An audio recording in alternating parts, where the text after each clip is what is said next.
Welcome back to Same Place Worlds Apart. I'm Sabrina. And I'm Callum. And today is our last segment of our BLACHIR reporting. It's not the last segment of our podcast, so make sure you come back. Today we have a fabulous guest, Dr. Catherine Mbema, Director of Lewisham Public Health. Hello, everyone. Hello. Thank you for joining us today. I know your schedule is really tight, so we really, really appreciate your time today. So we're just going to dive straight into it. So we've had other episodes where we've invited the community on to discuss the themes of the BLACHIR report. So us having you on today is more to talk about the overall BLACHIR, like how it started, where we are now, and what the next steps are. So we've got some questions for you. So I'll read the first question. So can you outline how BLACHIR's objectives specifically address the long-standing health inequalities Black communities face in Lewisham? Yes, I can answer that. It's a good question. So the long-standing health inequalities. So if I go back in time a bit to talk about how we generated the BLACHIR report and what we were aiming to do. So both of you here and those watching will know during the COVID-19 pandemic, we saw the huge disproportionate impact that COVID-19 had, particularly on our Black African, Black Caribbean communities. And so we knew that COVID was shining a spotlight on stuff that had been there for decades before. And so we were doing some work with Birmingham City Council already around obesity, childhood obesity. We had some projects in place. And myself and the Director of Public Health there, Dr. Justin Varney, if he's watching this, we both already had something in mind prior to the pandemic about doing something specifically about our Black African, Black Caribbean communities, because we both had significant Black African, Black Caribbean populations, and knew that childhood obesity was another place where we were seeing disproportionate impacts, and we thought we want to do something about this. And what can we do within our spheres of influence as public health leaders? And so when the pandemic came and we saw yet again very similar patterns, we just got in touch with each other and were like, right, I think now's the time that we need to do something. And so what we tried to do was, you could call it do a deep dive into these inequalities, what they were, where we were seeing them most in our respective areas, and most importantly, how we could take action to address the inequalities. So we didn't want another report that described the inequalities without saying, what is the evidence for actually addressing them? And so that was our big ambition, that, we described the inequalities, we talked to community members, we talked to academic experts, and then come up with some actions that people could take to address the inequalities. And so, that was our ambition. And so we're sort of 2 years on from the publication of the report and 2 years into implementing what we generated as being things that we could take action on. Excellent. Brilliant, thank you. How does Lewisham Public Health plan to integrate the findings of the report into sort of its long-term strategy to addressing systemic racism and health inequalities among Black residents? Yeah, so take a deep breath because it's not easy to do, basically. It's a loaded question. So maybe I should describe a bit about the report and what those opportunities for actions look like, and then how we try to embed them. So to generate the opportunities for action, we had, as I mentioned, an academic board, but most importantly, a board of community members. We called that an external advisory group, where we wanted to co-produce what these recommendations look like. So not have them just come from an academic point of view or what the data was saying. Wanted the data, academic expertise for evidence, and then what the community recognised as being something that we could take forward. And so, and then after we got those opportunities for action or recommendations, we then sense-checked them on the Lewisham side with Lewisham organisations. And so we commissioned some organisations to say, this is what we have in terms of opportunities for action or recommendations. What do you think about them? Do they sound like things that we could do in Lewisham? And so that was the first step in the embedding or integrating, because again, we didn't want this to be a report that sort of landed on people and then we say, yeah, right, this is what we're going to do. Actually, some Lewisham community organisations already then said, yes, we're happy with that. So that was the first stage of integration. And then After that, we went on a bit of you call it a bit of a roadshow, where I presented the findings of the report to so many different stakeholder organisations in Lewisham. So we have something called integrated care boards. I'm going to now just say loads of jargon, which is just going to be like a bit heavy for people, but bear with me. So so we have integrated care boards. You have one per, what can I say, different sub-regions across the country, let me put it that way. And in Lewisham, we are part of a South East London integrated care board, and a subsection of that links into your borough. And so the subsection that is the Lewisham part, we went to present to them. We have another board called the Health and Wellbeing Board, which is basically, you can think of all the chief execs or heads of big organisations for health and care in the borough. They sit around chaired by the mayor. We presented there, presented to community members. You know, we really went round just to tell people that this was happening. We're launching this report. Please start to look through the opportunities of action recommendations and think about how you can embed them into your practice as a first start. And then we managed to get some resource. If I give another shout out to someone called Martin Wilkinson, who was part of what was called the Clinical Commission Group at the time. That's a precursor to the Integrated Care Board. We organised a summit to talk about health inequalities and what we were doing in Lewisham, and he gave us some resource. And so for 2 years, we've been running what we've called a health inequalities and health equity programme. And there are specific work streams in that link to the opportunities for action here. So we wanted in Lewisham not to have the report there, people go away and do what you want type thing. We wanted it to be part of a programme that we'd have in place for 2 years. 2 years, again, is not a long time, but we had the resource for 2 years to give us an opportunity to do something about this report. So in that health inequalities, health equity programme, we had, I believe it's about 12, I hope I'm getting the number right, about 12 of the recommendations from this embedded in that. So we had various work streams, one of which is completed now, called us developing health equity teams, which was where we have a community organisation who've been commissioned and a local clinician, we called a fellow, come together to work as a team in 6 geographical areas in Lewisham to address health equity. And that specifically talks to some of the recommendations about investing in grassroots organisations, co-producing with your communities, making sure that engagement's meaningful and valued. All of that is in the report, and that was embedded into this 2-year programme. And so, we're coming to the end of that 2-year period. We are evaluating or measuring how well that's worked. But that was one of the big ways that public health tried to integrate the findings of the report into a programme. Albeit 2 years, we integrate into something, which is good. Fantastic, thank you. Excellent. So the next question, you've slightly touched on it, but so what specific resources and actions have been committed to ensure that BLACHIR's goals are effectively implemented in Lewisham? Yeah, exactly. So you're right. I think linked to what I said before, the resource. So what the Clinical Commission Group gave us back in 2022, when the report was published, was over £1 million to do a health equity programme.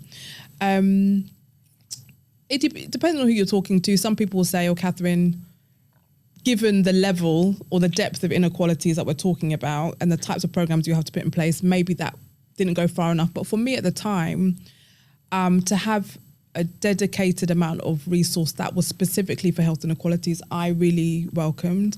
And we've been able to use that or invest that in the programme that I've just been talking about. And some of that has gone to community grassroots organisations, which is huge in my book, for Lewisham, and Black-led organisations as well, to recognise them for the work that they're doing, all the stuff the report's saying, investing, making sure that we're really doing meaningful engagement with these community groups. So I think that to me spoke volumes for some of our partners who wanted to actually put dedicated resource to this.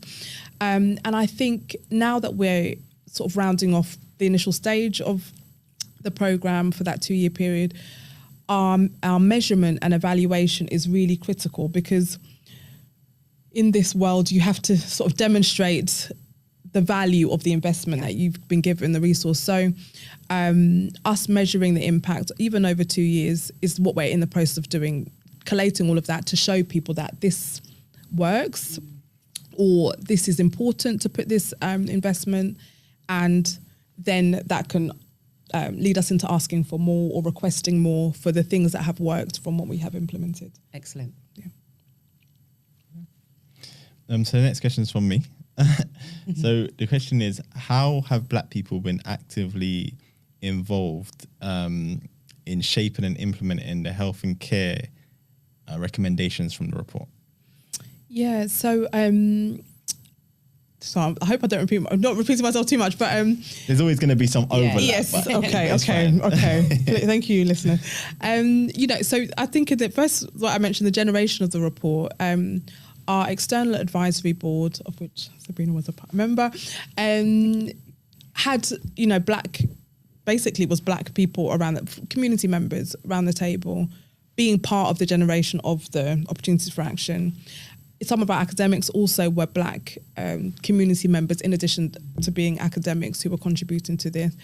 And then once the report was, as I mentioned, when we were generating the recommendations, we did that sense check with Black-led community organisations. So I have to shout out these people. Shout out to Kanara, shout out to Red Ribbon, 360 Lifestyle. They were all community organisations who did the sense checking for Lewisham, and then and all Black-led organisations. And then in the implementation, all throughout the health equity programme that I mentioned, we have got Black-led organisations who have been commissioned to support us implementing this. So I think all 6 of our health equity team commissioned organisations are Black-led.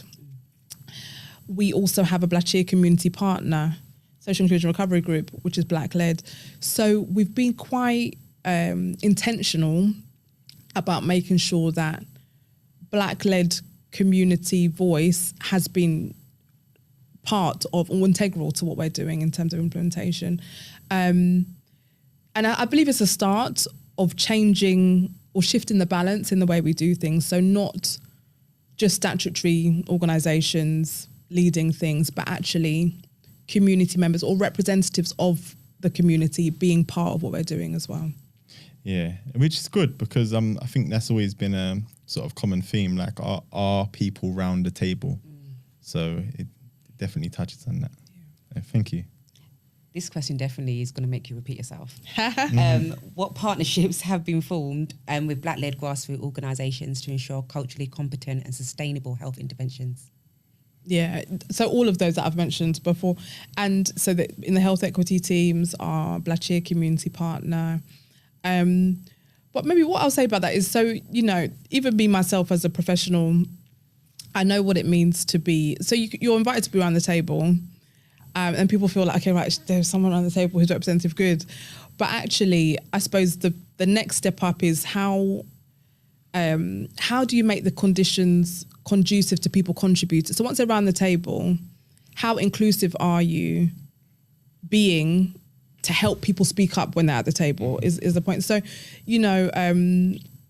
I think we've got some way to go in doing that. So we've commissioned organisations to work with healthcare professionals. That even in and of itself wasn't easy, because, you think about a grassroots community organisation working with a GP. Many of our health equity fellows were GP. How does a community organisation even go about having a conversation on an equal footing with a GP? Did it navigation? So, and then when you ask or commission somebody to sit around the table of one of our boards, etc., how are we making that space inclusive? So I think, though we've done the bit about commissioning now, making meaningful and valued engagement with communities, I think the next step on is the inclusivity bit. So make it comfortable for people to speak up when they're around the table. And so, yeah, my own experience is that sometimes you're invited, but the people around the table don't look like you or talk like you, so you're like, oh gosh, can I speak up? Is this a place where I can come in? And so people have to go to some lengths to make sure that things are psychologically safe. People don't feel shamed if they speak up or that they're saying the wrong thing. They can ask questions. So I think that will be my next ambition, that we resource people, but then also when they come to the table, make sure that they have a voice, but make sure that they're comfortable to use their voice when they get there. Yeah. I just want to touch on that because when I first came into the community to do community work, I was asked to be on a lot of boards. And I was like, okay, I can do that. And then when I went into the rooms and looking at the reports that I had to read beforehand and everyone talking in their jargon, I felt scared to speak. I didn't know if I was saying the right thing. Did I sound stupid? So I was really mute in a lot of meetings. So I was definitely a tick box. But as time has gone on, I think I'm now an annoyance, that I don't care that I'm an annoyance. I will speak with my chest, especially when it's to do with the borough and our people. And it's not to make anyone look stupid or make them look small. I'm speaking on behalf of our community and what I see all the time. So I sit on the Children and Young People Select Committee for Lewisham Council, and being in those spaces makes me realise that a lot of us are so far removed from what is happening in everyday life. Yep. We go from work, home, shopping, home, and everything that's moving around us. People are so in their little silos and their boxes that they don't realise that there's a young person next to them that's suffering, or someone else, a senior, suffering. And I feel like more of us need to be, like you said, around those tables and given the tools to know that it's okay to speak up, even if you say something stupid. So it's okay. But then another thing to that, though, is sometimes not just the council, but statutory bodies will link on to someone. And that's great because they're getting someone in the door to get their feedback and stuff. But then what that looks like outside in the community is that individual or that organisation is now like a gatekeeper. Okay. And that can look bad to the community because it looks like to them, well, why are you there by yourself? I can come in, bring me in. And it's not like the person's trying to stop them, but it's very formal. You don't just walk into a board meeting, you get invited in. And in with the CYP, I was elected in, so not everyone can just walk into those meetings.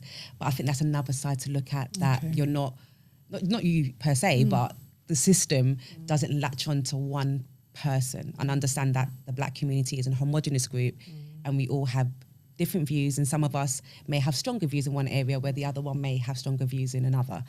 So I just wanted to add that in. You don't have to come back on anything if you don't want to. No, but that's, I agree. I think, and I think, again, it's, if you think about the way the system, if you like, has operated, it's not always one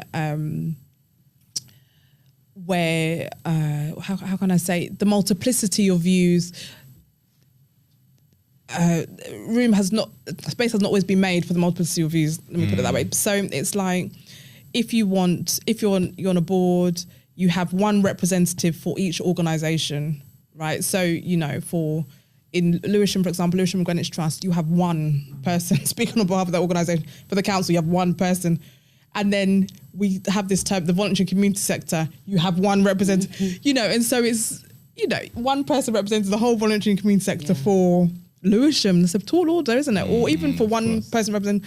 So the structures are not set up for multiplicity of views in the way that they're, even for statutory organisations, right? So actually, are there different ways that we then shape our boards? Do we make it that you have a board representative, but it's sort of a requirement for them to have a wider stakeholder meeting for their representative group? Or do you know what I mean? So there's things that we could do to make sure that those multiplicity of views are coming in, rather than saying this one person represents everything that this organisation believes, let alone, this one person represents all Black-led organisations in Lewisham. Yeah. But you follow the point. There's ways around that. So I know with Lewisham, we don't have like a CVS, like just a board that deals with all the voluntary sector. But there are, like, for instance, we've got the Lewisham Black Voluntary Network, so the LBVN, that, they've got a lot of companies underneath them that those individuals could come and represent a board, as long as they've been given the reports or whatever beforehand that they can maybe share. People can give their views, so they're speaking on behalf of those organisations attached to them. But again, we don't have a CVS. So we have loads of silos. Again, we've got like Citizen Advice, Age UK. Just for the purpose of the viewers, what is that abbreviation? What did I say? CVS. Oh my God, why are you doing that? I don't know. Charity voluntary sector. I can't remember. I'll Google it. catch me out. Delete this part. But then, like, I mean, there's something about reports being done which captures a lot of what you're talking about. That's the power of reports like the BLACHIR, in my opinion, that you can always reference it and say the groundwork to some degree has been done to represent the views of the people. And I'm just here to ask, how are we going to address these concerns of this group of people? Do you know what I mean? So for me, there can be one person in the room as long as they've got sufficient evidence to represent the people that they are there to represent. Perfect. I think that's what's helpful. I like that. Yeah? Yeah. Oh, I've got CVS, by the way. Sorry. You got it right. No, I didn't. Council for Voluntary Services. Council for Voluntary Services. Brilliant. Thank you. So next question is on to sort of progress and sort of evaluation of the report and its findings. So what metric or benchmarks are in place to assess progress or on improving health outcomes for Black communities in Lewisham as per the report's recommendation? Yeah, I think that's a great question, and sort of links back to what I mentioned about the importance of evaluation, measuring what is impactful, what is not, so that we can guide investment going forward. So what I would say is for each of the work streams in our health equity programme, we are collecting metrics for each one of them. So our programme has 8 work streams, and for each of those, we have sort of 2 to 3 headline metrics to measure their progress. And then where a project has completed, etc., we do a much more in-depth evaluation. So, for example, the health equity teams that I mentioned, they are based in 6 geographical areas. We call them primary care networks, so groupings of GPs across Lewisham. They have all just rounded up, if you like, and so each one of them will be collecting metrics about the specific projects and work that they were doing. And then we have commissioned an external independent evaluation for the whole programme to see what worked. So it will answer questions or aim to answer questions like how well can co-production go between a clinician or GP professional and a grassroots organisation?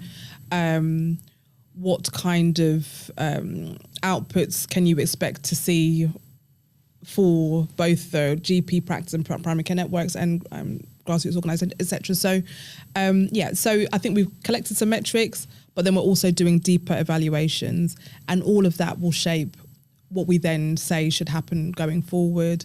It will also help us, as I mentioned, the programme only covered a certain number of opportunities of action from the report. So once we get those evaluations, have a look at those metrics, we can then say, okay, we need to continue X, Y, and Z. We need to now move to these other recommendations from the report. And I'm trying to think of some specific metrics that I can quote to you. So, for example, in Workstream 1, we've called that delivering more equitable health services. And one of the projects there was for us to take from the learning from COVID-19 to have an area or space in Lewisham Shopping Centre, out of which we deliver preventative programmes. So that is called Lewisham Community Space for those who have been there. And so the metrics we have there are number of people who have, unique people who have been into the space, the number of preventative programmes that have been delivered from the space, etc. So yeah, that gives you a flavour for some of the metrics we're measuring, and then with deeper evaluation where need be. To let us know how things are working. Excellent. Yeah, thank you. So my question, could you share some key successes or learnings from the implementation of BLACHIR's opportunity for action so far, and how they have been scaled to benefit the wider Black population? Wow, yeah. I can't do the scaling bit because we've just done the 2 years, but there's so many lessons. What about the successes? Successes, yeah. Let's do successes. Successes, so in the last week, we had a celebration event for I keep on mentioning the health equity team, so it's maybe a favourite thing of mine. But we had a celebration event where each of the 6 health equity teams came to talk about the projects that they had implemented for the last year or so. And I loved, we did it in Catford Mews, so but we don't often go to that venue. And it was just lovely to hear grassroots organisations presenting alongside clinicians about their work. You know, when you talk about equity and fairness and bringing people to the same level, certainly for, okay, I can't confess, it wasn't for every team, but for a majority of the teams, it was beautiful to see how they were just working side by side in a team. Yeah. That is a huge success for me, because from the beginning of this, when it was first hypothesis, if you like, because if I go back in history, we took this model from an area in North Lewisham where they already had a clinician, i.e. a fellow, working in this way, so outreach into the community. She was a GP working with the community, setting up forums, all of that. And we, after the BLACHIR report publication, we thought, could we scale this up across Lewisham so that we could have this not just in North Lewisham, but everywhere, with grassroots organisations paired with clinicians. And so that's what we've done over the last 2 years, tried to scale that up in this particular work stream. And so when we first talked about this, people were like, well, no, primary care is under pressure where GPs are. Will we get GPs coming forward to even do this? And we did. We got 6 GPs doing that. Then, you know, could they work with grassroots community organisations? We commissioned organisations, and majority of them have been able to work together. So for me, a year and a bit later, to see the celebration event where people were talking, that is a huge success. I was just like, wow. I don't know, you know, we wouldn't know if we would see this, let alone us. We haven't done the full evaluation yet, but to see them come to that point was great. And to hear some of the outputs of their joint projects was amazing as well. So I think that's a big success. And then lots of other projects, as I mentioned, community space has worked really well. We've done some work with the trust around collecting better data on ethnicity. So loads of successes, I would say. And then learning challenges. Yeah, I think the biggest thing that we already knew is that these things take time, that you won't see immediate results. You need to consistently be intentional about addressing these health inequalities and implementing the findings. It's not sort of one day we do this, the next day we change it. No, you have to consistently have that intentionality and focus and commitment to this work. And so I think that has been an ongoing lesson for myself and also the system on this. Excellent, thank you. I mean, this question leads on from some of the stuff you spoke about, actually. So it's asking that what are the primary obstacles that have been encountered in implementing BLACHIR? Sort of related initiatives, but particularly in relation to addressing the health disparities specific to the Black community? I think one of the biggest things, but we also learned this from, or during pandemic response, is about if I can call it the depth or level of mistrust. Yeah. That some members of the community or parts of the community or some communities have mistrust that they have in health organisations, professionals, that and that is not the community. That's not on the community. That's on the legacy of racism, discrimination, injustice that has happened for decades prior. That has led to people always questioning what are these people about. Even I'm a Black person coming to people, what is this lady about? Why is she coming to us? Why is she offering this? Who is she?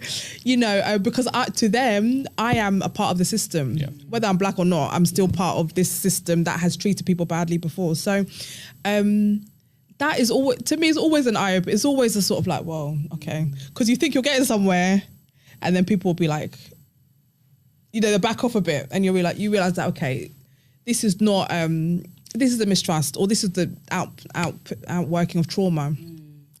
And so that always, should I say it's an obstacle? I won't say an obstacle, but it's, it always reminds me of the depth of what has happened before and the need to, as I mentioned before, be consistent and intentional.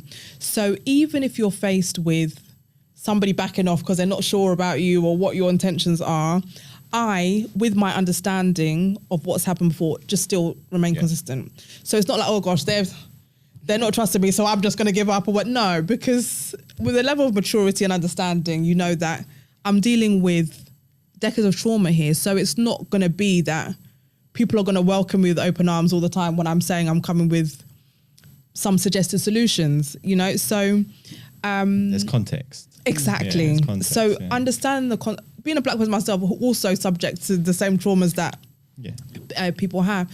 I have the understanding and recognition. So it does take me back a bit because I'm like, I'm trying to help. I'm trying to do something good here. But Catherine, remember, there's a context here, and it's not full steam ahead because you feel that you've got things to offer. You have to work with people and you have to take time, and trust building takes time, and did it. So what can I call it? I can just call it a learning. It's something that does mean that things will probably take longer than you anticipate, first off, and can present what you perceive to be challenges if you want things to go nice as really did, you know. But I think that depth of mistrust is there, and professionals like myself just have to always remind ourselves of the context and of the need to be consistent, intentional, open, transparent about the things that you're doing. Yeah. I think, what you just spoke about has been quite a recurring theme throughout a lot of the themes we've spoken about, and the sort of mistrust, and it's come up in a lot of the topics as being a potential barrier to getting accurate data and statistics. So thank you. Okay, so how does Lewisham Public Health plan to ensure the sustainability of BLACHIR's initiatives beyond the initial stages of implementation? Yeah, sustainability. So that's huge, because linked to what I said about sustainability, you kind of want to have sort of 5-10 year timelines to work with, to implement things, evaluate, do all the things that we've just been talking about. And unfortunately, our funding cycles, political cycles, they don't all work like that. And so this is probably a response to the previous question about a challenge. A challenge is that how do I or my team or other stakeholders around me, how do we try to have long-standing, consistent work when the cycles are always changing and the funding's not long-term, etc.? So it's a challenge to make things sustainable. But as I mentioned, with the resource and sphere of influence that I have, I will try to be as consistent as possible. And I suppose transparent when we're not able to continue something because the funding cycle is expired or whatever. So I think it's that balance of trying your best to make sure that things are sustainable long term, but when they can't be for whatever reason outside of your control or influence, you're transparent with people about why things may not continue. So that is all to say. So how are we going to do that? So my strategy at the moment, or our strategy, is we had this sort of 2-year bit of funding. We evaluate, measure, demonstrate to people things that have worked. We use that as a case for further investment and further change. And so that, to me, is the key to sustainability here, that keep on demonstrating the impact, keep on demonstrating the need to try and be as consistent and help something to sustain, which is not ideal. You know, it's not ideal. It does, again, the ears of the people hearing some of the things you're trying to put to them to get that consistent investment in a context where not a lot of people seem to have a lot of money in any place, in any part of the system, is a challenge. But I think in the BLACHIR report, I think, Callum, as you mentioned, we've got something which can always be pointed to as an evidence base for action. And so referring people to that case for change and using what we've been able to do and evaluate as a continuing case is probably what we'll keep doing. Can I ask a follow-up just quickly? I just wanted to know, in regards to the next steps, is there a next step? So you spoke about the groups and the commissionings and the funding. What's next? Yes. So we do. Yes. So there are next steps. So as I mentioned, 2 years, evaluate, measure, but we've already, so I suppose what we've been trying to do is, where we have interim findings or whatever, feed that to people so that, there's a bit of lead in before sort of cliff edge of, nothing happening. And so we have been able to secure some ongoing bits and pieces of funding to continue things for a bit longer. So the things that show positive signs, show that they're working, we have been able to get something to say that, okay, for another 2 years, we might be able to continue X, Y, and Z. So there are elements of the programme for the 2 years that I can say we will be able to continue for another few years. But again, as I said, the funding says 2 years again. At the end of 2 years, we're going to have to... But anyway, we'll cross that bridge when we come to it. But for now, we've been able to do that for some of the projects, which is great, which I'm really pleased about. So I think it's continuing to build the case. And also, I think, Lewisham, we're but one borough in the nation. Yeah. So I think also it's for us now to start sharing some of the outputs of what we've been doing. Because I think if you can build a bigger coalition of people who start to recognise some of the benefits of things like co-production, building trust, etc. Again, that can shift the national narrative and discussion about things, which may also release resource, engagement, investment in these programmes. Thank you. I was actually also going to insist on an answer there because we've had a lot of the reports, and I think that's sometimes what the community feel is it's just another report. So when there's that sort of hope of, okay, well, something's coming of this, we can speak on a level sort of like we have done throughout the podcast about some of the findings and some of the things that are being done to combat the findings and work with the findings.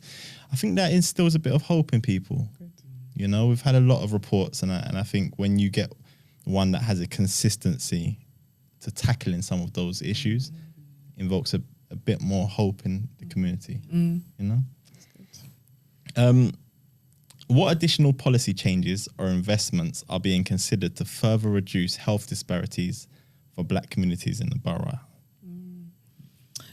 Yeah, so other policies. So I suppose this is, my response is going to talk to something that's been published for London in the last week. So I don't know if you're familiar or listeners are familiar with Professor Sir Michael Marmot, who has done lots of reviews around health inequalities and how you address them. So he's published, 10 years ago, published a report, I believe, called Fair Society, Healthy Lives, and 10-year on report, and so many things. And he was commissioned by the Greater London Authority to do to look at evidence around structural racism and health inequalities. And so the report, I know we talked about the report, but anyway, it's an important report, but that report was published last week. And I just think, to me anyway, as a public health person, it's big because someone like Michael Marmot, he's listened to by, senior people, government, etc., publishing a report that says that structural racism there's evidence that has an impact on health is big. Obviously, we did it in BLACHIR before, but, for Black Caribbean communities, but it talks more broadly about, they've called, in the report, they've used the term ethnic minority communities, which means not just Black, but Asian, Roma, Gypsy, etc. It's a long report, it's over 200 pages, but goes into what the health inequalities look like, and he's put some high level recommendations. So in the BLACHIR report, we put lots of local type of recommendations, but he's put sort of national things that we can do at London level, etc. And so that is something, well, I'm still trying to digest the 200 pages, but that will be quite influential for us here in Lewisham about what we do next, because that means that there may be things happening above us, if you want to call it that, at London level, that speaks to national partners as well, that will support or provide a context that is helpful for us in Lewisham. So I think that is a really big report, not quite a policy, but there are policy recommendations in it that will be really, really important for us. Please check it out if you are interested in reading that long. But there's an executive summary, which is a bit shorter as well. But that is going to be, I think that's critical. So when you get well-respected public health leaders also talking about structural racism, something that some people even still to this day deny is a thing, that is significant, really, really significant. And also, am I right in saying that he also mentions BLACHIR in that report? He does, yes. We're credited in that I haven't report. finished the 200 pages, but I remember seeing BLACHIR there. Yes, we're credited in there with around co-production. So, you know, we worked with communities to produce the recommendations in our report. So, Lewisham, that was lovely for Lewisham, being recognised, you know, as having some good practice around addressing racism. And so that's a huge report. But I think in addition to the things we've already done over the last 2 years, there's more, you know, there's more ground to make. There's stuff about Black history, it's Black History Month now. There's stuff about Black history that I think, though we haven't made specific recommendations in the report, are, in my view, when I talked about the context of where we're coming from, is critical for us to understand and know. Because I think to some people, if you're not from a Black background or a background that is diverse, if I can put it that way, it will not be obvious to you. The history will not be obvious to you because of the way we're taught, if I can say that. So this all might just seem a bit sort of extra, like, oh, it's an extra thing, these people ask me to do. But if you don't, so you need to know the history. You need to know, you know, I mean, that has been another recurring theme amongst it, sort of looking at the history and how, you know, if you've, you know, maybe not read any other reports, you're just maybe, not, for lack of better words, ignorant to some of the findings and why the findings have happened. You can just think, oh, that's just a problem that exists just here for no reason. It's just come out of thin air. And your history book can start in 2022. We know it doesn't work that way. So I've completely take the same sentiment as you, that you have to look at the historical context.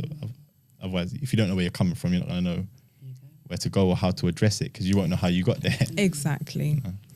And a lot of people won't understand why are Black mothers more likely to die than their white counterpart? Where did that come from? Where did why does that racism exist? How did Black communities come into this country? You know, all of these things what were the patterns of migration, so on and so forth. I think it's very important to inform why these inequalities are here, why this racism exists, and then, as you say, it can help us design where we want to go. We've got some evidence, that's what's used to compile the report, about how we address, but I think looking back will help us to move forward. Always, of course. Okay, so on my last question, so a juicy one, very long, about 5 different commas. How is the broader socio-economic context, including housing, employment and education, being integrated into health strategies for Black residents, recognising that health outcomes are influenced by these wider determinants? Yeah, I love that question. It's excellent because, this talks about, again, public health people will always talk about wider determinants or social determinants of health, because healthcare only goes so far in making people healthy. All those things that you mentioned, housing, education, how much money people earn, the jobs they do, etc., are what makes us, majority of what makes us healthy, the built environment that we live in. So in Lewisham, we have something called a health and wellbeing strategy, which basically sets out where we want to go as a borough to improve the health of the population and reduce inequalities. And we have had a 10-year strategy since 2013. It expired last year, 2023, and we've been in the process of developing a new strategy. And that will all focus on wider determinants of health. And the 3 that we've chosen to prioritise are poverty, housing, education. And then we'll also talk about the preventative programmes that we have in place in the borough. And so we really want to think about those big, and again, they're huge challenges. We have a housing crisis at the moment. We're still kind of living it out workings of a cost of living crisis, deepening poverty, etc., an education system. Even in that report that I just mentioned around structural racism and health inequalities in London, talks a lot about educational attainment and gaps and differences. So what can we do in each of those in Lewisham, in our sphere of influence to improve health and wellbeing is the nature of the strategy, and how do we build prevention into that? And so for our Black residents, we have BLACHIR. BLACHIR also had a specific section on wider determinants and we'll be able to use the Marmot report. That will all help us to think about housing, poverty, education for the borough, but then also for those who face the starkest inequalities, including our Black residents. So I'm quite pleased and proud that Lewisham is choosing this approach for a health and wellbeing strategy. And, my ambition is that stakeholders really come together to push that forward or move in the same direction for the next, say, 3 to 5 years, the lifetime of that. So positive direction of travel, but let's see what we can do here locally. Of course, there are national things that need to happen to alleviate a housing crisis, to give people better benefits, all of that type of stuff. But locally, there are also some things that we can put in place and interventions. So that's what this strategy will be about. Excellent. Well, thank you so much. I mean, I've got loads of other questions I would ask. But I'm mindful of time. You got anything else to add in, Callum? No. I think that was a really good summary. I think a lot of the stuff you've touched on just go back to a lot of the themes that we've spoken about. Yeah. And it's just, I think the consistency, the professional consistency along all of the themes, or professional opinion. How am I saying this? The professional opinion remained almost consistent along all of the themes.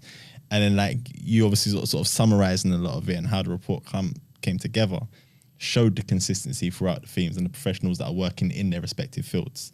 So I just think it's just been really nice to have that synopsis and see that theme. I just think being able to interview everyone and then sort of do this has shown a level of consistency and a theme for me. So thank you for coming down. Thank you so much. Very welcome. So again, on behalf of me and Callum, thank you. Really, really do appreciate it. And I know our viewers and listeners will definitely appreciate hearing what you've had to say and answering the questions. So like I've said, this is our last section on BLACHIR, but it's not our last section on the podcast. So don't forget to like, comment and subscribe. And we will be having a fun time in the next sessions. I'm going to be careful with what I say. So make sure you do tune in and make sure you check out our Instagram as well so you're kept up to date with what's happening. And Catherine, again, I know we said thank you several times, but thank you because I know you were very busy. No, so to get you here today, it's like gold dust. So thank you so much. Thank you for having me. So thank you all for tuning in. See you next time.